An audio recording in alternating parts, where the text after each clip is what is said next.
Muito boa noite, meu amigo, minha amiga, telespectador e telespectadora da Rede Mundial de Comunicação.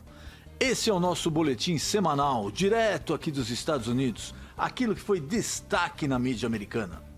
Ontem foi divulgada a taxa de juros.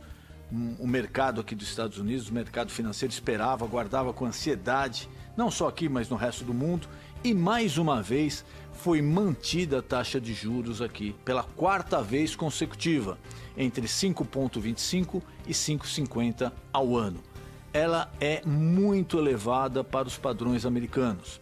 Alguns especialistas até aguardavam uma pequena queda, porque alguns setores já apresentam pequenas retrações aqui nos Estados Unidos. Mas como a inflação se mantém, apesar de ter baixado num nível muito alto em relação antes do Covid, pré-pandemia, o presidente do Fed resolveu manter essa taxa de juros. Quem sabe na próxima reunião, caso a inflação ceda um pouco mais e essa retração ganhe espaço, provavelmente devemos ter, depois de um longo período, a primeira retração na taxa de juros da economia norte-americana. E também foi divulgado o PIB dos Estados Unidos de 2023, um crescimento de 2,5%. Ele veio um pouco acima do esperado, se esperava algo em torno de 2,3%, 2,4%, foi maior do que o de 2022. É lógico, uma economia que é a maior do mundo, crescer 2,5%, a gente está falando de muito dinheiro. Mas ainda alguns setores esperavam um pouco mais.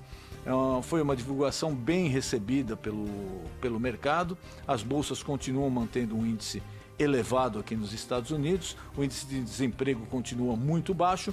A única coisa é ainda a inflação, que infelizmente não voltou a patamares pré-pandemia. A morte de 3 soldados americanos e mais de 40 feridos na Torre 22, uma base americana na Jordânia.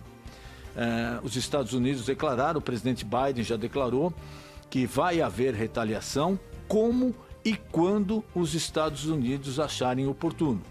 É lógico, é um ano eleitoral aqui nos Estados Unidos. E ele não pode demonstrar fraqueza, porque se ele fizer isso, a oposição, o Partido Republicano, vai atacar e atacar com força, como dizendo, olha, como é que 3 soldados são mortos, mais de 40 feridos e o presidente não toma posição nenhuma, não teve uma retaliação, não se apurou, não se investigou, não foi lá revidar a quem fez esse ataque, provocando a morte de tantos americanos? Ele vai ter que fazer alguma coisa. Por outro lado, o Irã ontem declarou também oficialmente que essas insinuações do Biden, que não são insinuações, ele afirmou que o Irã está por trás desses grupos terroristas, que se houver qualquer tipo de retaliação contra o Irã, quer seja na parte bélica ou na parte de sanções, que não vai ficar por isso aí. Ou seja, o Irã declarou oficialmente, não queremos a guerra, mas não temos medo de enfrentar uma guerra.